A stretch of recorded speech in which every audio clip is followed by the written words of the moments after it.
Hello, ಮತ್ತೆ ಬಂದಿದ್ದೀನಿ. ಏನಿವತ್ತು ಸಡನ್ನಾಗಿ ಎಂಟ್ರಿ ಕೊಟ್ಟಿದ್ದೀನಿ ಅಂತ ಅಂದರೆ, ಎಲ್ಲರೂ ಮೇಕಪ್ ಬಗ್ಗೆ ಕೇಳ್ತಾನೇ ಇದ್ರಿ. ಅಯ್ಯೋ, ನಾನು ವೆಲ್ಕಮ್ಮೇ ಮಾಡಿಲ್ಲ, ಸಾರಿ. ಯಾರೆಲ್ಲ ನನ್ನ ಚಾನಲ್ನ ಸಬ್ಸ್ಕ್ರೈಬ್ ಮಾಡಿದ್ದೀರಾ ಅವರೆಲ್ಲರಿಗೂ ಕೂಡ thank you so much. And ಯಾರೆಲ್ಲ ಚಾನಲ್ನ ಸಬ್ಸ್ಕ್ರೈಬ್ ಮಾಡ್ದಲೇ ನೋಡ್ತಾ ಇದ್ದೀರಾ, ಪ್ಲೀಸ್ ಹೋಗಿ ಸಬ್ಸ್ಕ್ರೈಬ್ ಆಗಿ ಸಪೋರ್ಟ್ ಮಾಡಿ ಅಂತ ಕೇಳೋಕ್ಕೆ ಇಷ್ಟಪಡ್ತೀನಿ. Then welcome back to my channel.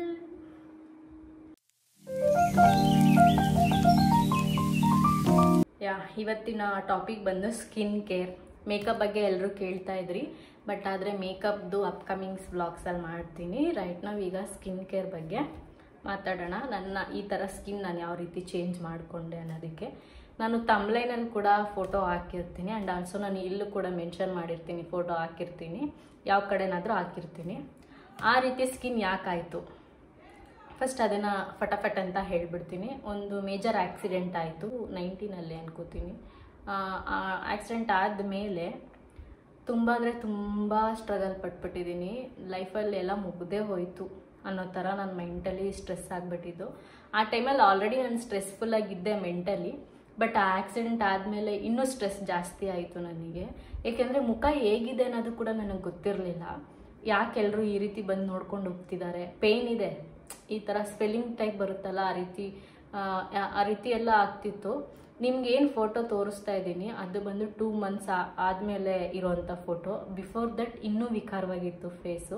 Accident ಆದಮೇಲೆ ನನಗೆ ಸ್ವಲ್ಪ ಹೈ ಪ್ರಾಬ್ಲಮ್ ಕೂಡ ಸ್ಟಾರ್ಟ್ ಆಯಿತು. ಅದಾದಮೇಲೆ ಅಲ್ಲಿವರೆಗೂ ಯಾವುದೇ ರೀತಿ ಸ್ಕಿನ್ ಕೇರ್ ಮಾಡ್ತಾ ಇರಲಿಲ್ಲ. ಅದಾದಮೇಲೆ ಹೆಂಗಾದರೆ ಇದನ್ನು ಕ್ಲಿಯರ್ ಮಾಡ್ಕೋಬೇಕಲ್ಲ ಅಂತ ಡಾಕ್ಟರ್ ಕೂಡ ಅಷ್ಟು ಮೆಡಿಸನ್ಸ್ಗಳು ತಿಂದಿದ್ದೀನಿ, ಹಚ್ಚಿದ್ದೀನಿ, ಏನೇನೋ ಸ್ಟ್ರಗಲ್ ಮಾಡಿದ್ದೀನಿ ಆ ಟೈಮಲ್ಲಿ. ಅದಾದಮೇಲೆ ಒಂದು 6-7 ತಿಂಗಳಿಗೆ ಸ್ವಲ್ಪ ರಿಕವರ್ ಆದೆ. ಸ್ವಲ್ಪ ಸ್ವೆಲ್ಲಿಂಗಿಂದ ಹಿಡಿದು ಪ್ರತಿಯೊಂದೂ ಕೂಡ ಕಂಪ್ಲೀಟಾಗಿ ಕಂಟ್ರೋಲ್ ಮಾಡ್ಕೊಂಡು ಬಂದೆ. ಅದಾದಮೇಲೆ ನಾನು ಸ್ಕಿನ್ ಕೇರ್ ಮಾಡೋದಕ್ಕೆ ಸ್ಟಾರ್ಟ್ ಮಾಡಿದೆ. ಆವಾಗ ನಾನು ಏನು ಯೂಸ್ ಮಾಡ್ತಾ ಇದ್ದೆ ಅಂತಂದರೆ, ನಾರ್ಮಲಾಗಿ ಯಾವುದಾದ್ರೂ ಸರಿ ಒಂದು ಟೋನರ್ಸ್ ಯಾವ್ದು ಸಿಗುತ್ತೋ ಅದನ್ನು ಹಾಕ್ಕೋತಾ ಇದ್ದೆ. ಆ್ಯಂಡ್ ಆಲ್ಸೋ ಪಾಂಡ್ಸ್ ಮಾಯ್ಶ್ಚರೈಸರ್ ಒಂದು ಹಾಕ್ತಾಯಿದ್ದೆ. ಅದನ್ನು ಬಿಟ್ಟು ಬೇರೆ ಯಾವುದೂ ಯೂಸ್ ಮಾಡ್ತಾ ಇರಲಿಲ್ಲ ನಾನು. ಪಾಂಡ್ಸ್ ಮಾಯ್ಶ್ಚರೈಸರ್ ಯೂಸ್ ಮಾಡ್ತಾ ಇದ್ದೆ. ಅದಾದಮೇಲೆ ಒಂದು ಸನ್ಸ್ಕ್ರೀನ್ ಯೂಸ್ ಮಾಡ್ತಾ ಇದ್ದೆ, ಓಕೆನಾ. ಬಟ್ ಅದು ಆಗ್ತಾ ಏನಾಗ್ತೋ ಗೊತ್ತಿಲ್ಲ, ಒಂದು 2021 ಆ ಟೈಮಲ್ಲಿ ಮತ್ತೆ ನನಗೆ ಸ್ಕಿನ್ನಲ್ಲಿ ಏನೋ ಚೇಂಜಸ್ ಸ್ಟಾರ್ಟ್ ಆಗಿಬಿಡ್ತು. ತುಂಬ ಅಂದರೆ ತುಂಬ ಪಿಂಪಲ್ಸ್ ಸ್ಟಾರ್ಟ್ ಆಗಿಬಿಡ್ತು. ನಾನು ಆ ಫೋಟೋನು ಕೂಡ ಈಗ ಅಪ್ಲೋಡ್ ಮಾಡ್ತೇನೆ. ಎಷ್ಟು ಚೇಂಜಸ್ ಆಗ್ತಾ ಇತ್ತು ಅಂತಂದರೆ, ಇಲ್ಲಿ ಪಿಂಪಲ್ಸ್, ಇಲ್ಲಿ ಪಿಂಪಲ್ಸ್, ಈವನ್ ಪೀರಿಯಡ್ಸ್ ಇರ್ರೆಗ್ಯುಲರ್ ಆಗಿತ್ತು ಅನ್ನೋ ಥರನೇ ಏನಿರಲಿಲ್ಲ, ರೆಗ್ಯುಲರ್ ಆಗಿ ಇತ್ತು. ಹಾರ್ಮೋನ್ ಇಂಬ್ಯಾಲೆನ್ಸ್ ಅಂತ ಹೇಳ್ತಾರೆ, ಏನೇನೋ ಇಶ್ಯೂಸ್ಗಳು ಅಂತ ಡಾಕ್ಟರ್ಗಳು ಸಜೆಸ್ಟ್ ಮಾಡ್ತಾಯಿದ್ರು. ಅವ್ರು ಕೊಡೋ ಟ್ಯಾಬ್ಲೆಟ್ಸ್ ಎಲ್ಲ ನುಂಗ್ತಾ ಇದ್ದೆ.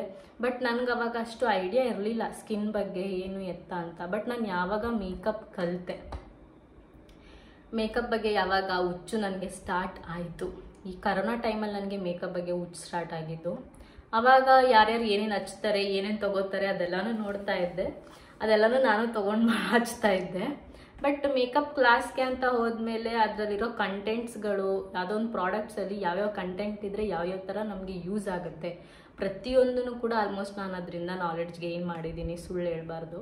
ಸೊ ಅದಾದಮೇಲೆ ನಾನೇ ಕೆಲವೊಂದನ್ನು ಗೂಗಲ್ ಮಾಡಿಕೊಂಡು ನೋಡಿ ತಿಳ್ಕೊಂಡು ಕೆಲವೊಂದು ಪ್ರಾಪರ್ ಸ್ಕಿನ್ ಕೇರ್ ರೊಟೀನಿಗೆ ಬಂದೆ. ಅದಾದಮೇಲೆ ಫಸ್ಟ್ ನಾನು ಏನು ಹೇಳಬೇಕು ಅಂದರೆ, ಡರ್ಮಕೋ ಪ್ರಾಡಕ್ಟ್ಸ್. ನಾನು ಅದ್ರ ಬಗ್ಗೆ ನಾನು ಎಷ್ಟು ಥ್ಯಾಂಕ್ಫುಲ್ಲಾಗಿರ್ತೀನಿ ಅಂತಂದರೆ ಆ ಕಂಪ್ನಿಗೆ. ನಾನು ಬೇರೆ ಯಾವುದನ್ನು ಯೂಸ್ ಮಾಡಿದ್ರು ನನಗೆ ಯಾಕೋ ಸೆಟ್ಟೇ ಆಗ್ತಾ ಇರಲಿಲ್ಲ, ಅದು ಯೂಸ್ ಮಾಡೋವರೆಗೂ ಕೂಡ. ಏನೇ ತೊಗೊಂಡ್ರು ಡರ್ಮಕೋ ಪ್ರಾಡಕ್ಟ್ಸೇನೆ, ಸನ್ಸ್ಕ್ರೀನ್ ಆಗಿರ್ಬೋದು, ಸಿರಮ್ಸ್ ಆಗಿರ್ಬೋದು, ಏನು ತೊಗೊಂಡ್ರು ಅದನ್ನೇ ಯೂಸ್ ಮಾಡ್ತಾ ಇದ್ದೆ. ಅದನ್ನು ಯೂಸ್ ಮಾಡಿಬಿಟ್ಟು ಪಾಂಡ್ಸ್ ಮಾಯ್ಶ್ಚರೈಸರ್ ಯೂಸ್ ಮಾಡ್ತಾ ಇದ್ದೆ ನಾನು. ಈ ಥರ ರೊಟೀನಲ್ಲಿ ಬಂದೆ. ಬಟ್ ನನಗೆಲ್ಲಾನು ಪಿಂಪಲ್ಸ್ ಏನೇ ಪ್ರಾಬ್ಲಮ್ಸ್ ಏನೇ ಇದ್ರೂ ಕೂಡ ಎಲ್ಲನೂ ಔಟ್ ಆಯಿತು. ರೈಟ್ ನಾವು ನಾನು ಯಾವ ಥರ ಸ್ಕಿನ್ ಕೇರಲ್ಲಿ ಇದ್ದೀನಿ ಪಾಸ್ಟ್ 1 to 1.5 year ಅದನ್ನು ಇವಾಗ ನಿಮಗೆ ಎಕ್ಸ್ಪ್ಲೈನ್ ಮಾಡ್ತೀನಿ ನಾನು. ಲೈಕ್ ನಾನು ಫಸ್ಟು ಫೇಸ್ ವಾಶ್ ಆದಮೇಲೆ, ಫೇಸ್ ವಾಶಿಗೆ ಯೂಸ್ ಮಾಡೋದು ಹಿಮಾಲಯ ಮತ್ತು ಡರ್ಮಕೋ ಸ್ಯಾಲಿಸಿಲಿಕ್ ಆ್ಯಸಿಡ್ ಫೇಸ್ ವಾಶ್ ಬರುತ್ತೆ, ಅದೊಂದು. ನಾರ್ಮಲ್ ಆಗಿ ಹಿಮಾಲಯನೇ, ಅದೆಲ್ಲಾದರೂ ಹೋದರೆ ಇದನ್ನು ಕ್ಯಾರಿ ಮಾಡ್ತೀನಿ, ಡರ್ಮಕೋದು ಅಷ್ಟೇ. ಅದು ಬಿಟ್ಟು ಬೇರೆ ಯಾವುದೂ ಯೂಸ್ ಮಾಡಲ್ಲ. ಆಫ್ಟರ್ ದಟ್ ನನ್ನ ಫೇಸ್ನ ನಾನು ಯಾವುದೇ ರೀತಿ ಟವಲ್ ತೊಗೊಂಡು ಹಿಂಗೆ ಉಜ್ಜೋದು ಆ ರೀತಿ ಮಾಡಲ್ಲ. ಇವನ್ ನೀವು ಆ ರೀತಿ ಮಾಡಬೇಡಿ. ನೀವು ತೊಗೊಂಡು ಒರೆಸೋವಂಥ ಟವಲ್ ಆಗಿರಲಿ, ಯಾವುದೋ ಒಂದು ಕ್ಲಾತ್ ನೀಟಾಗಿರಬೇಕು. ಆ್ಯಂಡ್ ಏನೇ ಇದ್ರೂ ಟ್ಯಾಪ್ ಮಾಡಬೇಕು. ಸ್ಕಿನ್ನನ್ನು ರಫಾಗಿ ಯೂಸ್ ಮಾಡ್ಬೋದು. ಈ ನಮ್ಮ ಸ್ಕಿನ್ನಿಗೂ ಫೇಸಲ್ಲಿರೋ ಸ್ಕಿನ್ನಿಗೂ ತುಂಬ ಡಿಫ್ರೆನ್ಸ್ ಇದೆ. ಇದಕ್ಕೊಂದು ಏಟಾದರೂ ಸ್ವಲ್ಪ ರಕ್ತ ಬಂದು ಕಂಟ್ರೋಲ್ ಮಾಡ್ಕೊಳ್ಳೋ ಅಂಥ ಕೆಪಾಸಿಟಿ ನಮಗಿದೆ. ಅಷ್ಟು ಪೇನ್ಫುಲ್ಲಾಗಿ ಫೀಲ್ ಆಗಲ್ಲ. ಬಟ್ ಸ್ಕಿನ್ ತುಂಬ ಅಂದರೆ ತುಂಬ ಸೆನ್ಸಿಟಿವ್ ಆಗಿರುತ್ತೆ. ನಾವು ತುಂಬ ಜೆಂಟಲಾಗಿ ಹ್ಯಾಂಡಲ್ ಮಾಡಬೇಕು ಅದನ್ನು ನಾವು. ಸೊ ಫಸ್ಟ್ ನಾನು ಯೂಸ್ ಮಾಡೋಕ್ಕೆ ಸ್ಟಾರ್ಟ್ ಮಾಡಿದ್ದು ಫೇಸ್ ವಾಶ್ ಆದಮೇಲೆ ಟಿಶ್ಯೂನಲ್ಲಿ ನಾನು ಯಾವಾಗಲೂ ಕ್ಲೀನ್ ಮಾಡ್ಕೋತೀನಿ. ಆಫ್ಟರ್ ದಟ್ ನಾನು ಯೂಸ್ ಮಾಡೋ ಪ್ರಾಡಕ್ಟು ಇದು ರೈಸ್ ವಾಟರ್. ಲೈಕ್ ಯಾವ ಕಂಪನಿದು ಅಂತಂದರೆ ವಂಡರ್ ಕಂಪನಿದು. ಇದು ನಂದು 2ನೇ ಬಾಟಲ್. ಇಷ್ಟೇನು ಬಂತು, ಇನ್ನು 1 ಮಂತ್ ಆಗುತ್ತೆ, ತೊಂದರೆ ಇಲ್ಲ. ಸೊ ಇದನ್ನು ನಾನು ಈ ರೀತಿ ಒಂದು ಸ್ಪ್ರೇ ಬಾಟಲ್ಗೆ ಕ್ಯಾರಿ ಮಾಡ್ತೀನಿ. ಈಗ ಆಲ್ರೆಡಿ ನಾನು ಹಾಕಿದ್ದೀನಿ, ಸೊ ಮತ್ತೆ ನಾನು ಸ್ಪ್ರೇ ಮಾಡೋಕ್ಕೆ ಹೋಗಲ್ಲ. ಸೊ ಹಿಂಗೆ ಸ್ಪ್ರೇ ಮಾಡ್ಕೋತೀನಿ ಫಸ್ಟು ಫೇಸಲ್ಲಿ. ಇದನ್ನ ನೀವು ಹಾಗೆ ಯೂಸ್ ಮಾಡ್ಬೋದು. 1-2 ಪಂಪ್ ತೊಗೊಂಡು ಹಿಂಗೆ ಮಾಡಿಕೊಂಡ್ರು ತೊಂದರೆ ಇಲ್ಲ. ಬಟ್ ನಾನು ಸ್ಪ್ರೇ ಬಾಟಲ್ಗೆ ಹಾಕ್ಕೊಂಡು ಶಿಫ್ಟ್ ಮಾಡ್ಕೊಂಡು ಯೂಸ್ ಮಾಡ್ತಾಯಿದ್ದೀನಿ. ಎಷ್ಟು ಒಳ್ಳೆ ಪ್ರಾಡಕ್ಟ್ ಇದು ಅಂತಂದರೆ ನಾನು 10ಗೆ 10 ರೇಟ್ ಕೊಡ್ತೀನಿ ಈ ಒಂದು ಪ್ರಾಡಕ್ಟ್. ಕೆಲವ್ರಿಗೆ ಹೇಳ್ಬೋದು ಇದು ಸೆಟ್ ಆಗುತ್ತೆ ಸೆಟ್ ಆಗಲ್ಲ ಅಂತ. ಇದೆಲ್ಲ ಸ್ಕಿನ್ಗೂ ಕೂಡ ಸೆಟ್ ಆಗುತ್ತೆ. ಅದರಲ್ಲೂ ಡ್ರೈ ಸ್ಕಿನ್ ಟೈಪ್ ಅವ್ರಿಗಂತೂ ಸೀರಿಯಸ್ಲಿ ಇನ್ನೂ ಸೆಟ್ ಆಗುತ್ತೆ. ನನಗೆ ಯಾವ ರೀತಿ ಅಂದರೆ ಟೀ ಝೋನಲ್ಲಿ ಮಾತ್ರ ಆಯಿಲ್ ರಿಲೀಸ್ ಆಗುತ್ತೆ.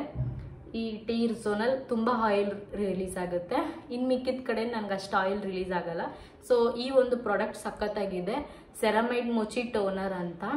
ಯೂಸ್ ಮಾಡಿ ಹೇಗಿದೆ ಅಂತ ನೀವು ಕೂಡ ಕಮೆಂಟ್ ಮಾಡಿ. ನಿಮ್ಗಷ್ಟು ಡೌಟ್ಸ್ ಏನಾದರೂ ಇದ್ದರೆ ಇದ್ರದ್ದು ಚಿಕ್ಕ ಬಾಟಲ್ ಬರುತ್ತೆ, 100 ml ಏನೋ ಬರುತ್ತೆ. ಇದು 500 ml ಚಿಕ್ಕ ಬಾಟಲ್ ಬರುತ್ತೆ. ಅದನ್ನು ತೊಗೊಂಡು 1 ಮಂತ್ ಯೂಸ್ ಮಾಡಿ. ಯಾವುದು ಕೂಡ ನಿಮಗೆ ಏಕದಮ್ ಒಂದೇ ವಾರದಲ್ಲಿ ರಿಸಲ್ಟ್ ಬೇಕು ಅಂತಂದರೆ ಸತ್ಯವಾಗ್ಲೂ ಸಿಗಲ್ಲ. ನೀವು ಅದನ್ನು ಒಂದು ಪ್ರಾಡಕ್ಟ್ ನಿಮಗೆ ರಿಸಲ್ಟ್ ಸಿಗಬೇಕು ಅಂದರೆ ಅಟ್ಲೀಸ್ಟ್ ಒಂದು 3 ಮಂತ್ಸ್ ಆದ್ರೂ ಯೂಸ್ ಮಾಡಬೇಕು. ಆಗಲೇ ಅದು ನಿಮಗೆ ರಿಸಲ್ಟ್ ಕೊಡೋದಕ್ಕೆ ಸಾಧ್ಯ. ಓಕೆನಾ? ಇದು ಸಖತ್ತಾಗಿದೆ. ನಿಮ್ಗೆ ಬೇಕು ಅಂದರೆ ಈ ಪ್ರಾಡಕ್ಟ್ ತೊಗೊಳ್ಳಿ. ಡಿಸ್ಕ್ರಿಪ್ಷನ್ ಬಾಕ್ಸಲ್ಲಿ ಎಲ್ಲ ಪ್ರಾಡಕ್ಟ್ಸು ಕೂಡ ನಾನು ಮೆನ್ಷನ್ ಮಾಡಿರ್ತೀನಿ. ಆ್ಯಂಡ್ ಮೇನ್ಲಿ ಹೇಳಬೇಕು ಅಂದರೆ ನಾನು ಇವಾಗ ಏನು ಹೇಳ್ತಾ ಇದ್ದೀನಿ ಅದು ಯಾವುದೂ ಕೂಡ ಪ್ರಮೋಷನ್ ಅಲ್ಲ. ನಾನು ದುಡ್ಡು ಕೊಟ್ಟು ನಾನು ಯೂಸ್ ಮಾಡ್ತಾ ಇರೋಂಥ ಪ್ರಾಡಕ್ಟ್ಸ್ಗಳ ಬಗ್ಗೆ ಹೇಳ್ತಾ ಇದ್ದೀನಿ. ಎಲ್ಲದಕ್ಕೂ ನಾನು ದುಡ್ಡು ಕೊಟ್ಟು ಇನ್ವೆಸ್ಟ್ ಮಾಡಿದ್ದೀನಿ. ಓಕೆನಾ? ಇದನ್ನು ಯೂಸ್ ಮಾಡಿ ಸಖತ್ತಾಗಿದೆ. ನೆಕ್ಸ್ಟ್ ಇದು ಬಾಟಲ್ ಖಾಲಿ ಆದಮೇಲೆ ಬೇರೆದಕ್ಕೆ ಶಿಫ್ಟ್ ಆಗಿ ನೋಡೋಣ ಅನ್ಕೋತಾ ಇದ್ದೀನಿ. ನೋಡೋಣ, ಅದು ನಿಮಗೆ ಇನ್ ಫ್ಯೂಚರಲ್ಲಿ ಅಪ್ಡೇಟ್ ಕೊಡ್ತೀನಿ ಯೂಸ್ ಮಾಡೋಕ್ಕೆ ಸ್ಟಾರ್ಟ್ ಮಾಡಿದ್ಮೇಲೆ. ಆಫ್ಟರ್ ದಟ್ ನಾನು ಏನು ಮಾಡ್ತೀನಿ ಅಂತಂದರೆ ಸ್ನೈಲ್ 96 ಬರುತ್ತಲ್ಲ, ಇದು ಕೆಲವ್ರಿಗೆ ಸೆಟ್ ಆಗುತ್ತೆ, ಇನ್ನು ಕೆಲವ್ರಿಗೆ ಸೆಟ್ ಆಗಲ್ಲ. ಬಟ್ ನನಗೆ ನಿಜವಾಗ್ಲೂ ಸೆಟ್ ಆಗಿದೆ. ಸೀರಿಯಸ್ ಆಗಿ ಹೇಳಬೇಕು ಅಂದರೆ ಎಷ್ಟು ಸೆಟ್ ಆಗಿದೆ ಅಂದರೆ ಸಖತ್ ಜೆಂಟಲ್ ಆಗಿದೆ, ಸಖತ್ತಾಗಿದೆ. ಬೇರೆಯವ್ರಿಗೆ ಯಾವ ರೀತಿ ಇರುತ್ತೋ ನಂಗೆ ಗೊತ್ತಿಲ್ಲ. ನನಗಿದು ಸಖತ್ತಾಗಿ ಸೆಟ್ ಆಗಿದೆ. ನಾನು ಎಂತಕ್ಕೆ ಹಾಕೋತಾ ಇದ್ದೀನಿ ಅಂತಂದರೆ ನಾನು ಯೂಸ್ ಮಾಡಲ್ಲ ಅಂತ ಅನ್ಕೊತಾ ಇರ್ತೀರ ನೀವು. ಸುಮ್ಮನೆ ಪ್ರಮೋಷನ್ಗೇನೋ ಮಾಡ್ತಾರೆ ಅಂತ ನಾನು ಮೊದಲೇ ಹೇಳ್ಬಿಟ್ಟಿದ್ದೀನಿ. ಆ್ಯಂಡ್ ನಾನು ಇವತ್ತು ಸ್ಕಿನ್ ಕೇರ್ ಕೂಡ ಮಾಡಿಲ್ಲ, ನಿಮಗೆ ವಿಡಿಯೋ ಮಾಡುವಾಗಲೇ ತೋರಿಸೋಣ ಅಂದ್ಬಿಟ್ಟು ಹಾಗೆ ಇದ್ದೆ. 2 ಪಿಂಪಲ್ ಬಂದುಬಿಟ್ಟಿದೆ. ಇಲ್ಲಿ ಇರುತ್ತಲ್ಲ ಗರ್ಲ್ಸಿಗೆ ಬಂದಿದೆ. ಸೊ ಈಗ ನೀವು ಅಬ್ಸರ್ವ್ ಮಾಡ್ಬೋದು ಸ್ಕಿನ್ನು ಎಷ್ಟು ಚೇಂಜಸ್ ಆಗುತ್ತೆ. ಈ ಟೋನರ್ ಇದಕ್ಕೆ ಮ್ಯಾಚಿಂಗ್ ಸಖತ್ತಾಗಿದೆ ಎರಡಕ್ಕೂ. ನನಗೆ ಸಖತ್ತಾಗಿ ವರ್ಕ್ ಆಗಿದೆ ಇದು. ನಿಮಗೂ ಬೇಕು ಅಂತಂದರೆ ನೀವು ಕೂಡ ಯೂಸ್ ಮಾಡಿ ಈ 2 product. First toner, after that ಇದು ಈ CTM ಅಂತ ಇರುತ್ತೆ, ಕ್ಲೆನ್ಸಿಂಗ್ ಟೋನಿಂಗ್ ಮಾಯ್ಶ್ಚರೈಸಿಂಗ್ ಅಂತ. ಓಕೆನಾ? ಒಬ್ಬೊಬ್ರದ್ದು ಒಂದೊಂದು ಥರ ಇರುತ್ತೆ. ನಾನು ಪಿಂಪಲ್ಸ್ ಏನಾದರೂ ಇದ್ದಾಗ ಫಸ್ಟು ಪಿಂಪಲ್ ರಿಲೇಟೆಡ್ ಕ್ರೀಮ್ಸ್ಗಳನ್ನ ಹಾಕ್ಬಿಡ್ತೀನಿ. ಅದನ್ನು ಸ್ವಲ್ಪ ಹೊತ್ತು ಬಿಟ್ಟು ಆಮೇಲೆ ಟೋನರ್ ಯೂಸ್ ಮಾಡ್ತೀನಿ. ಒಂದೊಂದು ಸಲ ಒಂದೊಂದು ಥರ ಮಾಡ್ತೀನಿ. ಬಟ್ ನಾರ್ಮಲಾಗಿ ಏನು ಮಾಡ್ತೀನಿ ಅದನ್ನು ನಿಮಗೆ ಹೇಳ್ತಾ ಇರೋದು. ಫಸ್ಟು ಟೋನರ್ ಆದಮೇಲೆ ಈ ಪ್ರಾಡಕ್ಟ್ನ ಯೂಸ್ ಮಾಡ್ತೀನಿ. ಎಲ್ಲ ಪ್ರಾಡಕ್ಟ್ಸು ಯೂಸ್ ಮಾಡೋದಾದಮೇಲೆ ಅಟ್ಲೀಸ್ಟ್ ಒಂದು 30 ಸೆಕೆಂಡ್ಸ್ ಗ್ಯಾಪ್ ಕೊಟ್ಟು ಆದಮೇಲೆ ಹಾಕ್ತಾಯಿರಿ. ಸುಮ್ಮನೆ ಏಕದಮ್ ಎಲ್ಲನೂ ಹಚ್ಚಬೇಡಿ. ದೆನ್ ನಾನು ಪಿಂಪಲ್ಸ್ ಬರ್ತಾ ಇರುತ್ತಲ್ಲ ಅದಕ್ಕೋಸ್ಕರ ಸ್ಯಾಲಿಸಿಲಿಕ್ ಆ್ಯಸಿಡ್ 2% ಫೇಸ್ ಸಿರಮ್ ಬರುತ್ತೆ, ಡರ್ಮಾಕೋ ಕಂಪನಿದಿದು. ಸೊ ಇದು ನಂದು ಒಂದು 7ನೇ ಬಾಟಲ್ ಏನೋ ಗೊತ್ತಿಲ್ಲ ನನಗೆ. ಇದನ್ನು ನಾನು ಬರೀ ಪಿಂಪಲ್ ಬಂದಿದೆ ಅನ್ನೋದಕ್ಕೆ ಮಾತ್ರ ಹಾಕೋಕ್ಕೋಗಲ್ಲ. ನಾರ್ಮಲಾಗಿ ನಾನು ಯೂಸ್ ಮಾಡ್ತಾನೇ ಇರ್ತೀನಿ. ದಿನದಲ್ಲಿ ಒಂದು ಸಲ ಯೂಸ್ ಮಾಡ್ತೀನಿ, ಇಲ್ಲ ಬೆಳಿಗ್ಗೆ ಯೂಸ್ ಮಾಡ್ತೀನಿ, ಇಲ್ಲ ಸಂಜೆ ಯೂಸ್ ಮಾಡ್ತೀನಿ. ಆ ರೀತಿ ಪಿಂಪಲ್ ಸ್ಟಾರ್ಟ್ ಆಗಿದೆ ಅಂತ ಅಂದಾಗ ಇನ್ನು ಜಾಸ್ತಿನೇ 2 ಟೈಮೂ ಟ್ರೈ ಮಾಡ್ತೀನಿ ಯೂಸ್ ಮಾಡೋದಕ್ಕೆ. ಸದ್ಯಕ್ಕೆ ಮಾರ್ನಿಂಗ್ ಏನು ಮಾಡ್ತೀನಿ ಅನ್ನೋದನ್ನು ನಿಮಗೆ ಹೇಳ್ತಾ ಇದ್ದೀನಿ, ಓಕೆನಾ. ಇದು ಆಕ್ಟಿವ್ ಆ್ಯಕ್ನಿಗೋಸ್ಕರ ಅಂತಲೇ ಇರೋದು ಸ್ಯಾಲಿಸಿಲಿಕ್ ಆ್ಯಸಿಡು, ಓಕೆನಾ. ಇದು ನೈಟು ಡೇ 2 ಟೈಮ್ ಕೂಡ ನೀವು ಯೂಸ್ ಮಾಡಬಹುದು. ನಿಮಗಿಲ್ಲೇ ಮೆನ್ಷನ್ ಮಾಡಿಬಿಟ್ಟಿರುತ್ತೆ. ಈ ಕಂಪ್ನಿ ಎಲ್ಲ ಪ್ರಾಡಕ್ಟ್ಸು ಕೂಡ ಸಖತ್ತಾಗಿದೆ, ನಿಜವಾಗ್ಲೂ ಹೇಳ್ತೀನಿ. ನಾನು ಕೋಜಿಕ್ ಆ್ಯಸಿಡ್ ಕೂಡ ಯೂಸ್ ಮಾಡಿದ್ದೀನಿ, ನೈಸಿನಮೈಡ್ ಕೂಡ ಯೂಸ್ ಮಾಡಿದ್ದೀನಿ, ಅದು ಕೂಡ ನನ್ನ ಹತ್ರ ಇದೆ. ಬಟ್ ಅದು ಚಿಕ್ಕದು ತಗೊಂಡು ವೀಕ್ಲಿ 2 ಯೂಸ್ ಮಾಡ್ತಾ ಇದ್ದೆ. ಇದು ಎವ್ರಿ ಡೇ ಯೂಸ್ ಮಾಡೋವಂಥ ಪ್ರಾಡಕ್ಟ್ ಇದು ಫಾರ್ ಆಕ್ಟಿವ್ ಆ್ಯಕ್ನಿ. ಯಾರಿಗಾದ್ರೂ ಪಿಂಪಲ್ಸ್ ಏನಾದರೂ ಇದ್ದರೆ ಈ ಒಂದು ಪ್ರಾಡಕ್ಟ್ನ ಸಜೆಸ್ಟ್ ಮಾಡೋದಕ್ಕೆ ಇಷ್ಟಪಡ್ತೀನಿ. ಸೊ ಇದನ್ನು ಯೂಸ್ ಮಾಡಿ, ಚೆಂದ ಇದೆ. ಅದನ್ನು ಎತ್ಕೊಂಡ್ಬಂದೆ. 10% ನೈಸಿನಮೈಡ್ ಫೇಸ್ ಸಿರಮ್, ಆ್ಯಕ್ನಿ ಮಾರ್ಕ್ಸ್. ಇದು ನಾನು ಇದನ್ನು ಚಿಕ್ಕದು ತೊಗೊಂಡಿದ್ದೆ, ದೊಡ್ಡದು ಕೂಡ ಎಲ್ಲೋ ಇದೆ, ಬಟ್ ಎಲ್ಲಿದೆ ಅನ್ನೋದು ನನಗೆ ಗೊತ್ತಿಲ್ಲ. ಇನ್ನೂ ಒಂದು ಏನು ಗೊತ್ತಾ, ಈ ಪಿಂಪಲ್ಸ್ ಇರುತ್ತೆ ಅಲ್ವಾ, ನಂದೆಲ್ಲ ಫೋಟೋಸ್ನ ನಿಮ್ಗೆ ಅಪ್ಲೋಡ್ ಮಾಡಿರ್ತೀನಿ, ಎಲ್ಲೆಲ್ಲಿ ಅಪ್ಲೋಡ್ ಮಾಡ್ತೀನಿ ಅನ್ನೋದು ನನಗೆ ಗೊತ್ತಿಲ್ಲ, ಕ್ಷಮೆ ಇರಲಿ ಆ ವಿಷಯವಾಗಿ. ನಯಾಸಿನಮೈಡು ಮತ್ತು ಸ್ಯಾಲಿಸಿಲಿಕ್ ಆ್ಯಸಿಡ್, ಕೋಜಿಕ್ ಆ್ಯಸಿಡ್ ಈ 3 ಕೂಡ ಸ್ಕಿನ್ಗೆ ತುಂಬಾ ಹೆಲ್ಪ್ ಮಾಡುತ್ತೆ. ಫಾರ್ ಸ್ಯಾಲಿಸಿಲಿಕ್ ಆ್ಯಸಿಡ್ ಬಂದು ಆಕ್ಟಿವ್ ಆ್ಯಕ್ನಿಗೋಸ್ಕರ, ನಯಾಸಿನಮೈಡ್ ಬಂದು ಆ್ಯಕ್ನಿ ಮಾರ್ಕ್ಸಿಗೋಸ್ಕರ, ಕೋಜಿಕ್ ಆ್ಯಸಿಡ್ ಬಂದು ಲೈಕ್ ಈ ಪಿಗ್ಮೆಂಟೇಷನ್ಸ್ಗಳಿರ್ತವೆ ಗೊತ್ತಾ, ಇಲ್ಲೆಲ್ಲೋ ಒಂದು ಕಡೆ ಮಾತ್ರ ಒಂಥರ ಪಿಗ್ಮೆಂಟ್ ಆಗಿರುತ್ತೆ, ಅದಕ್ಕನ್ನ ಕ್ಲಿಯರ್ ಮಾಡೋದಕ್ಕೋಸ್ಕರ ಅದನ್ನು ಯೂಸ್ ಮಾಡ್ತಾರೆ. ಇದಾದ ಮೇಲೆ ಪಾಂಡ್ಸ್ ಮಾಯ್ಶ್ಚರೈಸರ್ ಯೂಸ್ ಮಾಡ್ತೀನಿ. ನಿಮಗೆ ಯಾವುದು ಸೆಟ್ ಆಗುತ್ತೆ ಆ ಮಾಯ್ಶ್ಚರೈಸರ್ನ ಯೂಸ್ ಮಾಡಿ. ಇದನ್ನೇ ಯೂಸ್ ಮಾಡಬೇಕು ಅಂತ ನಾನು ಹೇಳೋದಕ್ಕೆ ಹೋಗಲ್ಲ, ಬಟ್ ನನಗೆ ಇದಂತೂ ಸಖತ್ತಾಗಿ ಸೆಟ್ ಆಗಿದೆ. ಎಷ್ಟೇ ದುಡ್ಡು ಕೊಟ್ಟು ಏನೇ ತೊಗೊಂಡ್ರು ಇದರಷ್ಟು ಸ್ಯಾಟಿಸ್ಫ್ಯಾಕ್ಷನ್ ನನಗೆ ಯಾವುದೂ ಸಿಕ್ಕಿಲ್ಲ. ತುಂಬ ದುಡ್ಡು ಸುರಿದಿದ್ದೀನಿ ಒಂದು ಟೈಮಲ್ಲಿ ನಾನು. ಕತ್ತಿಗೆ ಯೂಸ್ ಮಾಡೋದನ್ನು ಮರೆಯೋಕ್ಕೆ ಹೋಗಬೇಡಿ. ಸೊ ಓಕೆನಾ, ಹಿಂಗೆ ಹಾಕಿದ್ಮೇಲೆ ಕೈಯಲ್ಲೇನೆ ಸ್ವಲ್ಪ ಮಸಾಜ್ ಟೈಪ್ ಕೊಟ್ಕೊಳ್ಳಿ. ನಾನು ಸ್ವಲ್ಪ ಸೋಂಬೇರಿ, ನನಗೆ ಈ ಡಬಲ್ ಚಿನ್ ಜಾಸ್ತಿ ಇದೆ, ಗೊತ್ತಿದ್ರೂ ನಾನು ಅದನ್ನು ಕಮ್ಮಿ ಮಾಡ್ಕೊಳ್ಳೋಕೆ ಟ್ರೈ ಮಾಡ್ತಾ ಇಲ್ಲ. ನಾನು ಅಷ್ಟು ಸೋಂಬೇರಿ ಆಗಿದ್ದೀನಿ, ಓಕೆನಾ. ಸೊ ಈ ಮಾಯ್ಶ್ಚರೈಸರ್ ಬಂದು ಬೇಸಿಕಲಿ ಆಯಿಲ್ ಸ್ಕಿನ್ ಅವ್ರಿಗೆ ಸಖತ್ತಾಗಿ ಯೂಸ್ ಆಗುತ್ತೆ. ಡ್ರೈ ಸ್ಕಿನ್ಗೆ ಇದು ಅಷ್ಟು ಸೆಟ್ ಆಗಲ್ಲ. ಈ ಮಾಯ್ಶ್ಚರೈಸರ್ ಡ್ರೈ ಸ್ಕಿನ್ನಿಗೆ ಅಷ್ಟು ಸೆಟ್ ಆಗಲ್ಲ, ಆಯಿಲ್ ಸ್ಕಿನ್ಗೆ ಸಖತ್ತಾಗಿ ಸೆಟ್ ಆಗುತ್ತೆ. ನಾರ್ಮಲ್ ಸ್ಕಿನ್ಗೂ ಓಕೆ, ತೊಂದರೆ ಇಲ್ಲ, ಬಟ್ ಡ್ರೈ ಸ್ಕಿನ್ಗೆ ಯಾವುದೇ ರೀತಿ ಸೆಟ್ ಆಗಲ್ಲ, ಓಕೆನಾ. ಇದನ್ನು ಯೂಸ್ ಮಾಡ್ತೀನಿ. ಇದನ್ನು ಯೂಸ್ ಮಾಡಿದ್ದಾದಮೇಲೆ ಏನಪ್ಪ ಮಾಡೋದು, ಡೈರೆಕ್ಟ್ ಸನ್ಸ್ಕ್ರೀನ್ ಯೂಸ್ ಮಾಡ್ತೀನಿ. ಡರ್ಮಾಕೋದು ಖಾಲಿ ಆಗಿದೆ, ಅದು ಇಲ್ಲಿದ್ದಿದ್ದು ಖಾಲಿ ಆಗಿದೆ, ಅಮ್ಮ ಮನೇಲಿ ಒಂದಿದೆ. ಸನ್ಸ್ಕ್ರೀನ್ ಯಾವ್ದ್ಯಾವ್ದು ಯೂಸ್ ಮಾಡ್ತೀನಿ ಅಂತ ಹೇಳೋದಾದರೆ, ಇದು ಇನ್ನೂ ಇದೆ ಒಳಗಡೆ ಪ್ರಾಡಕ್ಟ್ ಅಂತ ಇಟ್ಕೊಂಡಿದ್ದೀನಿ, ಹೊಸದಿದ್ರೂ ಓಪನ್ ಮಾಡಿಲ್ಲ. ಸಖತ್ತಾಗಿದೆ ಈ ಸನ್ಸ್ಕ್ರೀನ್ ಮಾತ್ರ. ಫಸ್ಟು ರೇಟಿಂಗ್ ಕೊಡೋದು ನಾನು ಡರ್ಮಾಕೋ ಹೈಲುರಾನಿಕ್ ಆ್ಯಸಿಡ್ ಇರೋವಂಥದ್ದು, ಅದನ್ನು ಫಸ್ಟ್ ರೇಟಿಂಗ್ ಕೊಡ್ತೀನಿ. ಅದನ್ನು ಇಲ್ಲೇ ಡಿಸ್ಕ್ರಿಪ್ಷನಲ್ಲಿ ಎಲ್ಲಾದರೂ ಹಾಕಿರ್ತೀನಿ. ದೆನ್ ನೆಕ್ಸ್ಟು ಈ ಸನ್ಸ್ಕ್ರೀನ್ ಸಖತ್ತಾಗಿದೆ, ಲಿಟ್ರಲಿ ಸಖತ್ತಾಗಿದೆ. ಇದೆರಡು ನಾನು ರೀಸೆಂಟಾಗಿ ತೊಗೊಂಡಿರೋವಂಥದ್ದು, ಯೂಸ್ ಮಾಡ್ತಾ ಇದ್ದೀನಿ, ಚೆಂದ ಇದೆ, ಏನು ಪ್ರಾಬ್ಲಮ್ ಏನು ನನಗಾಗಿಲ್ಲ.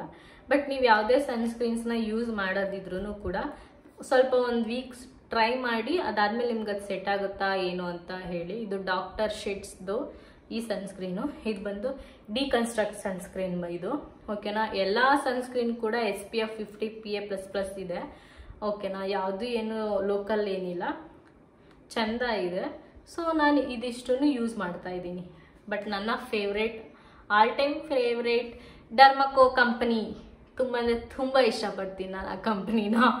ನನ್ನ ಸ್ಕಿನ್ಗೆ ತುಂಬ ಚೇಂಜ್ ಮಾಡಿರೋದು ಅದೇ ಕಂಪ್ನಿ ಪ್ರಾಡಕ್ಟ್ಸ್ಗಳು. ಸೊ ನಾವು ಹೆಂಗೆ ಬಂದ್ವಿ ಅನ್ನೋದನ್ನು ನಾವು ಮರಿಬಾರ್ದು ಅಂತಾರಲ್ಲ, ಹಾಗೆ ಫಸ್ಟ್ ಬ್ರ್ಯಾಂಡ್ ಯಾವುದೋ ಅದು ಬೆಸ್ಟ್. ಯಾವುದೇ ಎಷ್ಟೇ ತೊಗೊಂಡ್ರು ಅದು ಸಖತ್ತಾಗಿ ವರ್ಕ್ ಆಗಿದೆ, ಅದನ್ನು ನಾನು ಹೇಳ್ತಾ ಇದ್ದೀನಿ ನಿಮಗೆ. ಸ್ವಲ್ಪ ಯೂಸ್ ಮಾಡಬೇಡಿ ಸನ್ಸ್ಕ್ರೀನ್ನ, ಜಾಸ್ತಿ ಯೂಸ್ ಮಾಡಿ. ಆ್ಯಂಡ್ ಬೆಳಿಗ್ಗೆನೇ ಯೂಸ್ ಮಾಡಬೇಕು ಅನ್ನೋ ರೂಲ್ ಏನೂ ಇಲ್ಲ ಸನ್ಸ್ಕ್ರೀನ್ಸ್ನ. ಅಯ್ಯೋ ಮನೆಯಿಂದ ಈಚೆ ಹೋಗಿಲ್ಲಲ್ಲ, ಎಂತಕ್ಕೆ ಯೂಸ್ ಮಾಡಬೇಕು ನಾನು, ಅನ್ನೋದು ಆ ಥರ ಸೋಂಬೇರಿತನ ಆಗಬೇಡಿ. ನಾನೊಂದೊಂದ್ಸಲ ಸೋಂಬೇರಿ ಬೀಳ್ತೀನಿ. ಸಂಡೇ ಟೈಮಲ್ಲಂತೂ ತುಂಬ ಸೋಂಬೇರಿ ಆಗ್ತೀನಿ. ಈಚೆ ಹೋದರೆ ಅದಾದರೂ ಫಂಕ್ಷನ್ಗೆ ಹೋದರೆ ಎಲ್ಲಾದರೂ ಹೊರಗೆ ಹೋದರೆ ತೊಂದರೆ ಇಲ್ಲ. ಸಂಡೇ ಏನಾದರೂ ಮನೇಲೇ ಇದ್ದುಬಿಟ್ರೆ ಮಾತ್ರ ಸಖತ್ ಸೋಂಬೇರಿ ಆಗಿಬಿಡ್ತೀನಿ. ಇವಾಗ ಎಷ್ಟು ಚೇಂಜಸ್ ಆಗುತ್ತೆ ಫೇಸ್, ಎಷ್ಟು ಗ್ಲೋಯಿಂಗ್ ಆಗಿರುತ್ತೆ ಗೊತ್ತಾ. ನನಗಂತೂ ನಾನು ಯೂಸ್ ಮಾಡ್ತಾ ಇರೋ ಅಷ್ಟು ಪ್ರಾಡಕ್ಟ್ಸ್ ಬಗ್ಗೆ ನಾನು ಹೇಳೋದಕ್ಕೆ ನನಗೆ ಯಾವುದೇ ರೀತಿ ಬೇಜಾರಿಲ್ಲ. ಯಾಕೆಂದರೆ ನನಗೆ ಅಷ್ಟು ವರ್ಕ್ ಆಗಿದೆ ಆ ಸ್ಕಿನ್. ನನ್ನ ಸ್ಕಿನ್ನಿಗೆ ಒಳ್ಳೆ ಲೈಕ್ ಚಬ್ಬಿ ಥರ ಆಗ್ಬಿಟ್ಟಿದ್ದೀನಿ. ಸ್ವಲ್ಪ ವೆಯ್ಟ್ ಲಾಸ್ ಆಗಬೇಕು. ತುಂಬ ದಪ್ಪ ಆಗ್ತಾಯಿದ್ದೀನಿ. ಮನೇಲೇ ಇರ್ತೀನಲ್ಲ, ಎಲ್ಲೂ ಹೋಗಲ್ಲ, ಸೋಂಬೇರಿ. ಮನೆ ಕೆಲಸ ಮಾಡ್ತೀನಿ ಹಂಗಂತ ಏನು ಕೆಲಸ ಮಾಡದೆ ಏನು ಕೂತಿಲ್ಲ. ಬಟ್ ಸ್ಟಿಲ್ ಆದ್ರೂ ಈಚೆ ಹೋಗಿ ದುಡಿತಾ ಇದ್ದವರು ಮನೇಲಿರೋದು ತುಂಬ ಕಷ್ಟ.